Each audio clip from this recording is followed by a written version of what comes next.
সকলকে ঢাকা মহানগর পশ্চিম ছাত্র দলের পক্ষ থেকে শুভেচ্ছা ও অভিনন্দন। আমি আসলে বক্তব্য দেব না, আমি 2-3টা দাবি রাখব। আমি চাই এই জুলাই আগস্টের শহীদদেরকে যুগ যুগ ধরে স্মরণ করা হোক, যেমন আমরা ৭১-এর বীর মুক্তিযোদ্ধাদের স্মরণে রাখি। তাই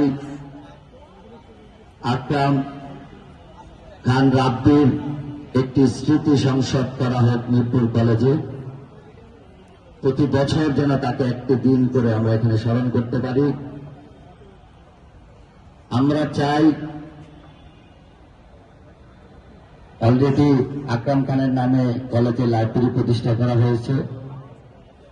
আমরা চাই বিগত স্বৈর শাসকের আমল থেকে গড়ে ওঠা যে নিষিদ্ধ সন্ত্রাসী সংগঠন ছাত্রলীগের যে আচরণ ছিল,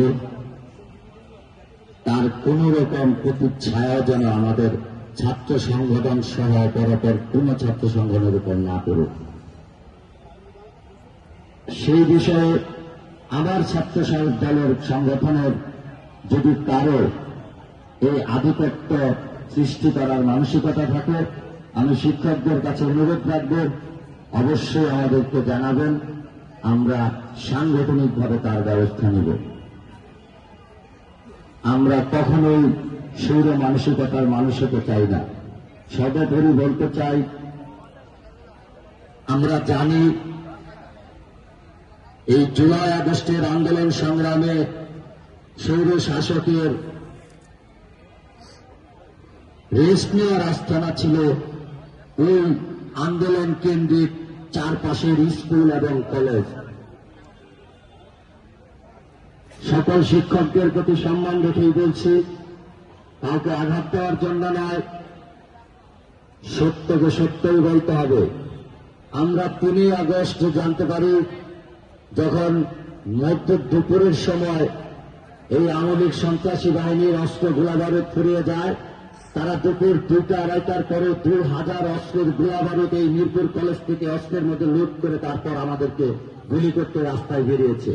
আর এই ধরনের কর্মকাণ্ডে ওই স্কুল, 10 নম্বরের আইডিয়াল স্কুল, মিরপুর কলেজ সহ এইসব অস্ত্র লুট করে ছাত্রদের গুলি করে হত্যার পেছনে অনেক শিক্ষকরাও, সেই দোষর শিক্ষকরাও রাজনীতির সাথে জড়িত ছিলেন, এই অস্ত্রের এই সহযোগিতার কাজে জড়িত ছিলেন। আমরা কারো শিক্ষক, আমাদের গুরুজন শিক্ষকদেরকে আমরা সম্মান করি, কিন্তু আমরা জানি গত স্বৈর শাসকের মানসিকতা শুধু শিক্ষক নয়, আদালত থেকে শুরু করে। আমি একটু ছোট্ট কথা বলবো, আমার মাথায় 18টা শিলি, হাত ভাঙা পা ভাঙা অবস্থায় আমি 3.5 ঘন্টা কোর্টে দাঁড়ানোর পরে জজ সাহেব আমাকে 3 দিন রিমান্ড দিয়েছে। একটি অমানবিক জজ সাহেব ছিলেন। এরকম প্রতিটা সেক্টরের প্রতিটা গুণী ব্যক্তিরা স্বৈর শাসকের আমলে তাদের মানসিকতা ধ্বংস করে ফেলেছিল। তাই আমরা চাই, পুরনো সকল মানসিকতা নিজেদের মধ্যে থেকে ত্যাগ করুন। আমরাও যেমন স্বৈর শাসকের কোন কর্মকাণ্ডের সাপোর্ট করব না। যারা দায়িত্বশীল জায়গায় থাকেন তারাও নিজ নিজ জায়গা থেকে এই ধরনের স্বৈর মানসিকতার প্রতিবাদ করুন, তাদেরকে সঙ্গ দিবেন না। সর্বোপরি একটি সুন্দর অনুষ্ঠান, খেলাধুলা, ক্রীড়া, আমি বিশ্বাস করি একটি ভালো মন ও মানসিকতার মধ্যে আলাদা শক্তি যোগায়। তাই প্রতিটি ক্যাম্পাসে এরকম ক্রীড়ার পরিবেশ, সাংস্কৃতিক পরিবেশ সবসময় চলমান থাকুক। সকলকে ধন্যবাদ জানিয়ে আমি আমার সংক্ষিপ্ত কথা এখানে শেষ করছি। বাংলাদেশ জাতীয়তাবাদী ছাত্র দল, জিন্দাবাদ। সকলকে ধন্যবাদ।